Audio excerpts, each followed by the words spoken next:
ஐயோ எள்ளு சாப்பிட்டா குழந்தையே நிக்காது. ஐயோ எள்ளு சாப்பிட்டா சூடு. நான் சொல்கிறது அர்லி மார்னிங் பீரியட்ஸ் டைமில் புரியுதுங்களா? சாப்பிட்டா இரிட்டேஷன் குறையும். இப்போ நீங்க இந்த மாதிரி சொல்றீங்களே சார், வெள்ளைப்படுத்தல் கூட நிறைய பேருக்கு பீரியட்ஸே சரியா பட மாட்டேங்குது சார், வந்தாலும் ஃப்ளோ இருக்க மாட்டேங்குது சார். கொஞ்சம் வாக்கிங் போகலாம். யார் பண்ணுறாங்க? யாருமே பண்ணுறது ஒரு 10 நிமிஷம் மாடிப்படியிலேருந்து இறங்குறது இல்லைம்மா. இப்போ மாதவிடாய் நல்லா உங்களுக்கு ஹெல்த்தியா ஃப்ளோ ஆகணும், வயிற்றுக்குள்ள இருக்க அழுக்கு வெளியில வரணும்னா என்னென்ன சாப்பிடணும்? ஒன்றும் வேணாம். காலையில் எழுதுக்கிறீங்க இல்லையா, ஒரு 4 சாம்பார் வெங்காயம் உரிச்சிக்கோங்க. இப்போ பீரியட்ஸ் டைம்ல முதுகு கூட வலிக்குது, அப்டமன் பெயின் இருக்கு அப்படின்றாங்களே, அதுக்கு அவங்களுக்கு கண்டிப்பாக கால்சியம் குறை இருக்கும், நரம்பு பிரச்சனை இருக்கும் அவங்களுக்கு. அப்போதுக்கு என்ன சார் சாப்பிடலாம்? சொன்ன இப்போ தயிர் சாப்பிடலாம். மக்கள்லாம் வந்து செல்ஃப் டாக்டர்ஸ் ஆகி குழம்பி போயிருக்காங்க, அதனால தான் நோய் அதிகமாக. மருந்துன்னு பார்த்தீங்கன்னாலே உங்களுக்கு நெய், தேன், பால், தயிர் இதெல்லாம் மெடிசன் தான். அதை நம்ம ஃபுட்டில் சேர்த்துக்கணும்.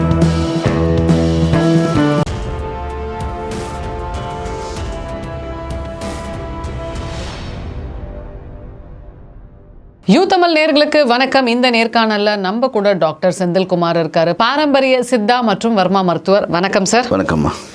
ஐயோ எள்ளு சாப்பிட்டா குழந்தையே நிக்காது, ஐயோ எள்ளு சாப்பிட்டா சூடு, அப்படி நான் சொல்கிறது அர்லி மார்னிங் பீரியட்ஸ் டைமில் புரியுதுங்களா? சாப்பிட்டா இரிட்டேஷன் குறையும். பீரியட்ஸ் முடிஞ்சதுக்கப்புறம் அந்த ஒயிட் டிஸ்சார்ஜ் இருக்காது. சூப்பர்.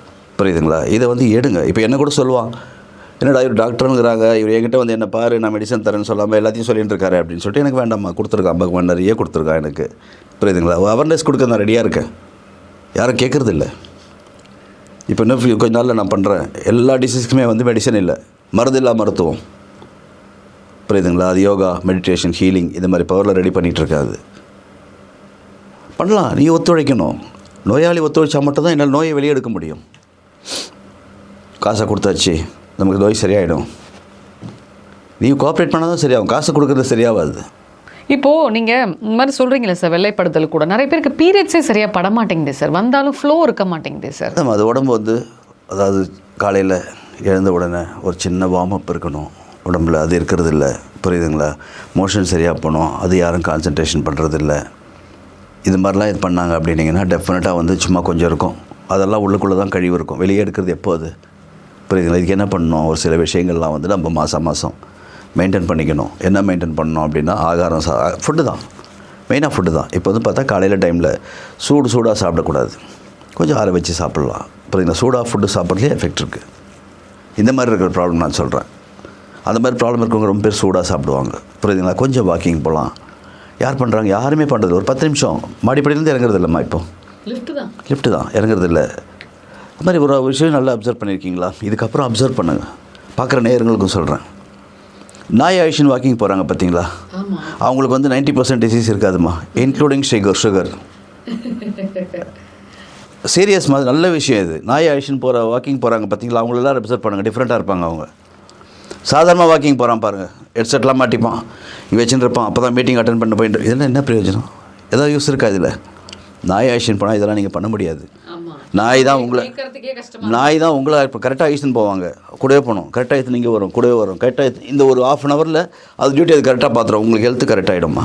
நீங்கள் இதுக்கப்புறம் அப்சர்வ் பண்ணி பாருங்கள். நாயை வாக்கிங் கூட்டின்னு போகிறவனுக்கும் சாதாரணமாக வாக்கிங் போகிறவனுக்கும் டிஃப்ரெண்ட் பார்த்துக்கோங்க. இவ்வளோ விஷயம் இருக்குமா? யாராவது வந்து இது ஃபாலோ பண்ணுறதில்ல. அதான் எல்லாம் வேகமாக போகிற உலகம். எனக்கு இப்போது முக்கியமான டிப்ஸ் கொடுங்க சார். மாதவிடாய் நல்லா உங்களுக்கு ஹெல்த்தியாக ஃப்ளோ ஆகணும், வயிற்றுக்குள்ளே இருக்க அழுக்கு வெளியில் வரணும்னா என்னென்ன சாப்பிடணும்? ஒன்றும் வேண்டாம். காலையில் எழுதுக்கிறீங்க இல்லையா, ஒரு 4 சாம்பார் வெங்காயம் உரிச்சிக்கோங்க. வெறும் வயிற்றில் கராமரான்னு கடிச்சு சாப்பிட்டுடுங்க. வேறு ஒன்றும் தேவையில்லைம்மா. அந்த மாதம் பீரியட் எப்படி இருக்குது பாருங்கள். இதில் நீங்கள் டியூன் ஆகிட்டிங்கன்னா அடிக்ட் ஆகிடுவீங்க. அதுக்கு என்னென்னா பீரியட்ஸ் வரதும் தெரியாது, போகிறதும் தெரியாது, இரிட்டேஷனே இருக்காது. சிம்பிள். காலையில் எழுந்துக்கோங்க, ஒரு 4 சாம்பார் வெங்காயத்தை உரிச்சு கராமரான்னு கடிச்சு முழங்கிடுங்க. நான் சொல்கிறது 40 இயர்ஸ்க்குள்ளே. ஏன்னா அதுக்கப்புறம் பிரச்சனை இருக்காது. 20 வயசும் சாப்பிட்லாம், 18 வயசும் சாப்பிட்லாம், 15 வயசும் சாப்பிட்லாம்.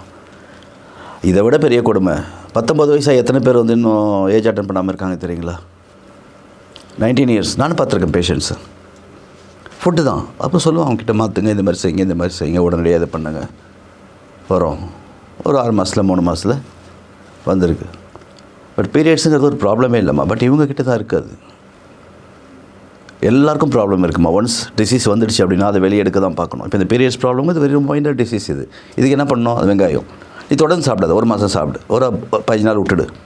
திருப்பி சாப்பிடு, பேலன்ஸ் பண்ணும் அது. இப்போது பீரியட்ஸ் டைமில் முதுகு கூட வலிக்குது, அப்டமன் பெயின் இருக்குது அப்படின்றாங்களே, அதுக்கு எது? அது because of calcium problem, nerves problem இருக்கும் அவங்களுக்கு, நரம்பு பிரச்சனை இருக்கும். நரம்பு பிரச்சனை நீங்கள் பார்க்குறதுக்கு பார்த்தீங்கன்னா கொழுக்கோடு நல்லா குண்டாக இருப்பாங்க, நினைப்போம் நம்ம சூப்பராக இருக்காங்க அப்படின்னு சொல்லி. அவங்களுக்கு கண்டிப்பாக கால்சியம் குறை இருக்கும், நரம்பு பிரச்சனை இருக்கும் அவங்களுக்கு. ஸோ அதுதான் முதுகு வந்து வலிக்கு காரணம். அப்போதுக்கு என்ன சார் சாப்பிட்லாம்? இது சொன்னேன், இப்போ தயிர் சாப்பிட்லாம், தயிர் சாப்பிட்டா சளி பிடிக்குது, எள்ளு அதெல்லாம் இல்லாமல் எள்ளு சாப்பிட்லாம், பேலன்ஸ் பண்ணிக்கலாம். இப்போ பீரியட்ஸ் வந்து 5 நாள் இருக்குது அப்படின்னா மீதி 25 நாள் இருக்குது இல்லை, 20 நாள் பேலன்ஸ் பண்ணுங்கள். தேன் சாப்பிடுங்க, நெய் சாப்பிட்லாம், முதுகு பலி வராமல் இருக்கிறதுக்கு, போனுக்கு நல்லது. நெய் வந்து காலையில் எழுந்த உடனே வெறும் வயிற்றில் 1 ஸ்பூன் நெய் சாப்பிட்லாம். அதில் சொல்லுவாங்க கொலஸ்ட்ரால் சேர்ந்துருதுன்னுவாங்க. மக்கள்லாம் வந்து செல்ஃப் டாக்டர்ஸ் ஆகி குழம்பி போயிருக்காங்க, அதனால தான் நோய் அதிகமாக. மருந்துன்னு பார்த்தீங்கன்னாலே உங்களுக்கு நெய், தேன், பால், தயிர் இதெல்லாம் மெடிசன் தான்மா. அதை நம்ம ஃபுட்டில் சேர்த்துக்கிட்டோம். இப்போ தயிர் சாதம் சாப்பிட்டா உடம்பு, காரம் சாப்பிட்றோம், சாம்பார் சாதம், நான்வெஜ் எதாவது சாப்பிட்றோம், தயிர் சாப்பிட்டா கொஞ்சம் கூலாகும், அதுதான் தயிர். அப்புறம் வெங்காயம் பார்த்தீங்கன்னா பெரிய வெங்காயம் அதிகமாக யூஸ் பண்ணாமல் சின்ன வெங்காயம் அதிகமாக யூஸ் பண்ணுங்கள். பீரியட்ஸ் ப்ராப்ளம் இருக்கிறவங்க எல்லாருக்குமே சொல்கிறேன், சமையல் கூட சரி, குட்டி வெங்காயம் இருக்குது இல்லையா, சாம்பார் வெங்காயம், அதை யூஸ் பண்ணுங்கள். பெரிய வெங்காயம் வேண்டாம். பெரிய வெங்காயம் வந்து இம்யூனிட்டியை வந்து குறைக்கும், சாம்பார் வெங்காயம் இம்யூனிட்டி இன்க்ரீஸ் பண்ணும். ஒன்றும் வேண்டாம், நீங்கள் நான்வெஜ் சாப்பிடுவீங்க இல்லையா, ஒரு 4 நாள் ட்ரை பண்ணுங்கள், நான் சொல்கிறது மட்டும் ட்ரை பண்ணுங்கள். காலைல பிரேக்ஃபாஸ்ட் விட்டுடுங்க, ஒரு 15 வெங்காயம் எடுத்துக்கோங்க, சாம்பார் வெங்காயம் 2 முட்டை எடுத்து போட்டு சாம்பார் வெங்காயத்தை கட் பண்ணி ஆம்லெட் போட்டு சாப்பிட்டு பாருங்கள். அன்றைக்கி ஃபுல்லாக எப்படி இருக்கு பாருங்கள் உங்களுக்கு. நீங்கள் 5 நாள் கழிச்சு எனக்கு சொல்லுங்கள் எப்படி இருக்குன்னு சொல்லிவிட்டு, எவ்வளோ எனர்ஜி கொடுக்குது பாருங்கள். அது என்ன ஒன்று உரிச்சி அதை கட் பண்ண, அது பெரிய வேலை. அது பெரிய வெங்காயம் 1 போட்டால் ஆம்லெட் ரெடி. இதுனா ஒரு 15-20 வெங்காயத்தை உட்கார உரிச்சின்னு இருக்கணும், சாப்பிட்டு பாருங்கள். ஸோ இது மாதிரிலாம் ஃபுட்டில் கொஞ்சம் மாற்றுங்கம்மா. மாற்றினா ஆட்டோமேட்டிக்காக எந்த பிரச்சனையுமே வராது, உங்களுக்கு எதுவுமே வராது. முருங்கைக்கீரை சார், முருங்கைக்கீரை நல்ல ஒரு அற்புதமான விஷயமா. சாப்பிட்றது யாரும் சாப்பிட்றது இல்லை இப்போ. முருங்கைக்கீரையில் வந்து அவ்வளோ விஷயங்கள் இருக்குது. அதாவது போர்க்கு, மட்டன், பீஃப் இதில் இருக்கிற பவரை விட அதிகமாக இதில் இருக்குன்னா முருங்கைக்கீரை தான். முருங்கைக்கீரை சும்மா நெய்யில் வதக்கிட்டு சாப்பிட்டீங்கனால அவ்வளோ எனர்ஜியாக இருக்கும் உங்களுக்கு. யார் சாப்பிட்றாங்க நீங்கள் முருங்கைக்கீரை? கீரையை சாப்பிட்றது இல்லையே. முருங்கைக்கீரை நமக்கு வந்து கடவுள் கொடுத்த கிஃப்ட்டுமா அதெல்லாம், பட் யாரும் யூஸ் பண்ணுறது இல்லை. அது சார் ஃப்ளாக்ஸ் சீடுக்கும் ஒரு பெண்ணோட உடலுக்கும் என்ன சார் ரிலேஷன்? எதை எடுத்தாலும் ஆளி விதை சாப்பிடுங்கன்றாங்க, ஏன் தெரிலம்மா. நான் சொல்கிறது இல்லைம்மா அது சொல்கிறவங்க தெரில. என்னென்னு கேட்டிங்கன்னா ஆலி விதைக்கும் அதுக்கும் பெருசாக இல்லை. ஆலி விதைன்றது சாப்பிட்றது தான், பட் பெண்கள் எல்லாத்துக்கும் சாப்பிடுன்னு யார் சொல்கிறாங்கன்னு எனக்கு தெரியாது. ஏன்னா நான் இது வரைக்கும் சொன்னதில் கேள்விப்படல. ஃப்ளெக்ஸைடு வந்து சாப்பிட்லாம், ஃப்ளெக்ஸைடு சாப்பிட்டிங்கன்னா ஸ்கின்னுக்கு நல்லதுன்னு சொல்லுவாங்க, புரியுதுங்களா? பிளட் சர்க்குலேஷன் நல்லாயிருக்கும், ஹேருக்கு நல்லதுன்னு சொல்லுவாங்க, ஹேர் ஃபால் இருக்குது இல்லையா, அதுக்கு நல்லதுன்னு சொல்லுவாங்க. அது தப்பு இல்லை, பட் எல்லாருக்கும் எல்லாம் சாப்பிட்ணும் அப்படிங்கிறது வந்துட்டு அவசியம் இல்லை. ஒமேகா 3 ஃபேட்டி ஆசிட்ஸ் வந்து ரொம்ப நல்லது அப்படின்னு சொல்கிறாங்க. ஸோ எந்தெந்த உணவுகளில் வந்து ஒமேகா 3 ஃபேட்டி ஆசிட்ஸ் இருக்குது சார்? எந்தெந்த உணவுன்னு பார்த்தீங்கன்னா உங்களுக்கு மஷ்ரூமில் இருக்குது, சரிங்களா? லிவர் இருக்குது இல்லையா, மட்டன் லிவர் அதில் இருக்குது. எக்கு எல்லோ அதில் இருக்குது. நம்ம ஆளுங்கெல்லாம் வந்து வெயிட் போட்டுருவேன்ட்டு எக் எல்லோவே தின்றது. இந்த மாதிரிலாம் பண்ண என்னமா பண்ண முடியும்? நான் சொல்கிறேன், ஒரு 2 மாதம் பண்ணுங்கள், 2 மாதம் எடுங்க, ஒரு 48 days. ஒன்றும் அங்கேயும் போகிறது இல்லை. என்ன ப்ளஸ் இருக்குது என்ன மைனஸ் இருக்குன்னு பார்க்கலாம் இல்லையா? அது ஏன் சார் ஒரு டாக்டர் சொல்கிறத மக்கள் கேட்க மாட்டாங்க, ஒரு ஜிம் ட்ரைனர் சொல்கிறத போய் பிளைண்டாக கேட்குறாங்க? ஜிம் ட்ரைனர் சொல்கிறது வந்துமா எப்படின்னு கேட்டிங்கன்னா, இப்போது ஒரு பிராய்லர் சாப்பிட வேண்டாம்னு நான் சொன்னேன் உங்களுக்கு. என்ன ரீசன் தெரியுமா சொல்ல வேண்டியது உங்களுக்கு? Artificial injection. இப்போது அந்த பிராய்லருடைய க்ரோத் 67 daysமா, அப்போ தான் அது இவ்வளோ பெருசாகும். நார்மல் அதில் இருக்கிற ஃப்ளஷ் மட்டன் கிட்ட எல்லாம் சரியாக இருக்கும். இவங்க வந்து 17 days அதை கொண்டு வராங்க. யோசிச்சு பாருங்கள், 17 days அது க்ரோத் கொண்டு வராங்க. 50 நாள் குறையும். பார்க்கும்போது அவ்வளோ அட்ராக்ஷனாக இருக்குது. அது சேம் தான் ஜிம்மு. நான் வந்து ஜிம்மு யாருக்கும் ரெக்கமெண்ட் பண்ண மாட்டேம்மா. அந்த காலத்தில் பண்ணாத தண்டல், அந்த காலத்தில் பண்ணாத புஷ்அப்ஸு, கரலாக்கட்டை சுற்றுறது, இதெல்லாம் விடவாமா கேட்டால் இப்போ டைம் இல்லைன்றாங்களே. ஜிம்முக்கு போகிறது மட்டும் எப்படி டைம் இருக்குது? அதான் தெரியல, போய் அரட்டை அடிக்கிறேன் போகிறதுக்கு. அதான்மா இப்போ வாக்கிங் நான் நாயை கூட்டின்னு போக சொன்னேன் இல்லைங்களா? சாதாரணமாக வாக்கிங் போகிறவங்க வாக்கிங் இல்லை, அது டாக்கிங். என் மருமக இப்படி சொல்லிட்டா, என் பொண்ணு இப்படி சொல்லிட்டா, என் மாமனார் இப்படி சொல்லிட்டான், எப்படி அவனுக்கு உடம்பு அது குறையும்? நாயை கூட்டின்னு போனால் பேசக்கூடாது யார்ட்டையாவது, அது வேலையை பார்க்கும். அதனால தான் சொன்னேன் உங்களுக்கு, நாயை கூட்டின்னு வாக்கிங் போகிறோன்னு. எல்லாரும் நாய் வாங்குங்கப்பா. இல்லை சொல்கிறேன், ஒரு எல்லோரும் வாங்குற சொல்ல அந்த மாதிரி இருக்கணும். நான் நிறைய பேர் பார்ப்பேன், காமெடியாக இருக்கும் எனக்கு. வாக்கிங் போவான், ஹெட்செட் போட்டுக்குவான், கையில் ஃபோன் வச்சுன்னே போயிட்டு இருப்பான். நிற்க வச்சு என்னடா அவ்வளோ முக்கியமான மீட்டிங் நடந்துகிட்ருக்கணும், என்னத்துக்கு அப்போ வாக்கிங் வர? அவனுக்கு வாக்கிங்கும் போயிட்டேன்னு சொல்லிக்கணும், உடம்பும் குறைஞ்சிடணும், டாக்டர்கிட்ட போகக்கூடாது. எப்படிமா நடக்கும் இதெல்லாம்? இவங்க சரியாக பண்ணாமல் என்ன சொல்கிறது, எனக்கு அது சரியில்லை, இது சரியில்லை, டைம் சரியில்லை, டைம் இல்லை எனக்கு, டைம் இல்லைன்னு எப்படி சொல்ல முடியும் நான்? எல்லாத்துக்கும் டைம் இருக்குல்ல உனக்கு. எக்ஸசைஸ் நான் வந்து உங்களுக்கு 1 மணி நேரம் பண்ண சொல்லலாமா? காலையில் ஒரு 15 மினிட்ஸ் வார்ம் அப் பண்ணுங்க. எழுந்து என்ன மாதிரி டைப்புன்னு கேளு, நான் சொல்கிறேன். நான் கொடுக்குறேன். எனக்கு வந்து தொப்பை குறையணும், அதுக்கு ஒரு எக்ஸசைஸ் நான் கொடுக்குறேன். சுகர் குறையணும், அதுக்கு ஒரு எக்ஸசைஸ் கொடுக்குறேன். முட்டி வலியா, அதுக்கு ஒரு எக்ஸசைஸ் கொடுக்குறேன். முதுகு வலியா, அதுக்கு ஒரு எக்ஸசைஸ் கொடுக்குறேன். இதில் கேளுங்க, யார் கேட்குறாங்க? ஏன் சார், இப்போது எண்ணெய் வச்சு குளிக்கணும், நிறைய விஷயங்கள் சரி பண்ணிடலான்னு சொல்கிறீங்க. வீட்டில் எண்ணெய் தேய்ச்சி ஒரு 1/4 மணி நேரம் ஊற வச்சு குளிக்க டைம் இல்லைன்றாங்க. பார்லர் போய் ஹேர் ஸ்பா பண்ணிக்கிறதுக்கு 1 hour டைம் ஸ்பெண்ட். பார்லர் மட்டும் இல்லைம்மா, நிறைய விஷயங்கள் பண்ணுறாங்கம்மா. இவங்களாம் மாறணுமா? இப்போ நான் வந்து ஒரு சொல்கிறேன், இப்போ என் பேச்சை கேட்குறாங்க இவ்வளோ பேர். இது கேட்குறதுல வந்து ஒரு 10 பேர் எடுத்துப்பாங்க, அவ்வளோதான். 10,000 பேர் பார்த்தா 10 பேர் தான் எடுத்துப்பாங்க. ஏதோ பைத்தியக்கார மாதிரி பேசிகிட்டு இருக்கான். இப்படி தான் நம்ம அவேர்னஸ் கொடுக்குறோம். பேச்செல்லாம் இப்படி தான்ம்மா. சொல்கிறது வந்து நல்லாயிருக்கும். யாராவது ஒருத்தர் உட்காந்து கேட்டாங்க அப்படின்னா ஒரு 10% எடுத்தாங்கனாலே ஓரளவுக்கு கொஞ்சம் ஃப்ரீ பண்ணிக்கலாம். எடுக்க மாட்டாங்க. நான் எடுக்க சொல்கிறேன், எடுங்க, பண்ணுங்கள். எதுக்கு ஹாஸ்பிட்டல்ஸ்க்கு போகிறீங்க? நோயாளி ஆகிறீங்க. நீயா டிசைட் பண்ணிக்கிறது, எனக்கு இது வந்துடுச்சு, எனக்கு அது ஆயிடுச்சு, சுகர் வந்துடுச்சு எனக்கு. அவராக டிசைட் பண்ணிப்பான். எதுக்கு பண்ணுறது? எல்லா ஜீவராசி மாதிரி தான் உன்னுடைய படைப்பு. இதை ஏன் யோசிக்க மாட்டேங்கிற? அப்போ கருப்பு எள்ளு வெள்ளை எள்ளில் அவ்வளோ பவர் இருக்கா சார்? எள்ளு நல்ல விஷயம்மா, நல்ல விஷயம். எள்ளு வந்துட்டு உடம்பு பேலன்ஸ் பண்ணும், ஸ்ட்ரென்த் பண்ணும்.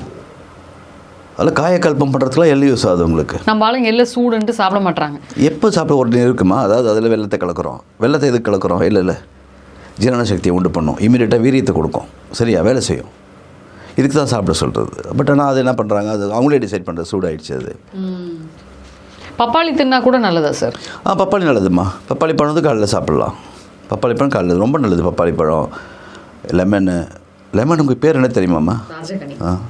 அது எதுக்கு அந்த மாதிரி பேர் வந்துச்சு? யாரது லெமனை பார்த்தா பயப்படும். தர்ஷி போட தான் லெமனு, டயரு கீழே வைக்க தான் லைம் யூஸ் பண்ணுறான். மனுஷனுக்கு எவ்வளோ நல்லது பண்ண தெரியுமா லைம்? யாரும் யூஸ் பண்ணுறதில்ல. ஒன்று இங்கே பாருங்கள், நீங்கள் பார்த்துட்டு இருக்கீங்க, நீங்கள் எடுங்க ஒரு 40 days காலையில் லைம். நான் சொன்னேன் இல்லையா, சும்மா புரிஞ்சு குடிங்க. ஏதோ தம்பி எடுக்கட்டும் ஒரு 40 நாள். சும்மா விளையாட்டு ஏதோ சொன்னார், ஏன்னா 5 ரூபாம்மா லெமனு. இன்றைக்கி ஒரு சரக்கு அடிக்க போகிறான், 300 ரூபா 400 ரூபா செலவு பண்ணுறான். சிகரெட்டுக்கு 250 ரூபா செலவு பண்ணுறான். ஒரு லெமன் 5 ரூபா செலவு பண்ண மாட்டியா? ஒரு 40 நாள் செலவு பண்ணு, என்ன நடக்குது பாரு, அப்புறம் பேசு. ஸோ நிறைய விஷயங்கள் மக்களுக்கு புரிகிற மாதிரியும் சுருக்குன்னு உரைக்கிற மாதிரியும் நிறைய டிப்ஸ் கொடுத்துருக்கீங்க. கண்டிப்பாக இது மக்களுக்கு பயனுள்ளதாக இருக்கும். போனோம்மா தயவு செஞ்சு எல்லாம் எடுத்துக்கோங்க. ஏன்னா சின்ன சின்ன விஷயம் தான், மருந்தா இல்லை, எல்லாமே ஃபுட்டாக எடுத்துக்கோங்க. தைரியமாக எடுங்க, ஒன்றும் ஆகாது. அதுக்கப்புறம் பார்க்கலாம். ஃபுட்டு தான் சொல்கிறேன் நான். நான் ரெடி பண்ணி கொடுக்குற மருந்தை நீ காலையில் மத்தியானம் ராத்திரி சாப்பிடலாம் சொல்லலை. உன் வீட்டில் இருக்கிற ஃபுட்டை நீ சாப்பிடு. சார் கடைசியாக ஒரே ஒரு கேள்வி சார். கருப்பு உளுந்து, அப்புறமேல்ட்டு வந்து கேழ்வரகு, இது வந்து ஒரு பெண்ணுக்கு இந்த மாதவிடாய்க்கும் கர்ப்பப்பைக்கும் எந்த அளவுக்கு உதவியாக இருக்கும் சார்? கருப்பு உளுந்து நல்லா வேலை செய்யும்மா. இந்த மாதவிடாய் இருக்கிறவங்களுக்கு கஞ்சி குடிக்கலாம். கருப்பு உளுந்து ரொம்ப நல்ல இம்யூனிட்டி கொடுக்கும். அதாவது நோய் எதிர்ப்பு சக்தியை நல்லா டெவலப் பண்ணும் கருப்பு உளுந்து. கருப்பு உளுந்தில் வந்து கஞ்சி போட்டு சாப்பிட்லாம். கருப்பு உளுந்து கேவரு மிக்ஸ் பண்ணிக்கலாம். நீங்கள் சொன்ன மாதிரி நல்ல காம்பினேஷன் அது. கருப்பு உளுந்து கேவரு, கொஞ்சம் ஏலக்காய் போட்டுக்கலாம், மணமாக இருக்கும். ஏலக்காய் போட்டிங்கன்னா நீங்கள் பால்லையும் சாப்பிட்லாம், மோர்லேயும் சாப்பிட்லாம். இப்போ எனக்கு மோரில் சாப்பிட்டா ஒத்துக்கலை, பிடிக்கல மோர் எனக்குன்னா பாலில் சாப்பிட்லாம். அது தண்ணியிலையும் சாப்பிட்லாம், கஞ்சி மாதிரி காய்ச்சிட்டு குடிக்கலாம். கருப்பு உளுந்து ரொம்ப ஹெல்ப்ஃபுல்மா, பெண்ணுக்கு ரொம்ப ஹெல்ப்ஃபுல் பண்ணும். ஸோ சூப்பராக நிறைய விஷயங்கள் சொன்னீங்க சார். வரப்போகிற பதிவுகளில் நம்ம இன்னும் நிறைய விஷயங்கள் வந்து மக்களுக்காக வந்து ஷேர் பண்ணி கண்டிப்பாக நிறைய சொல்கிறேன். நன்றி.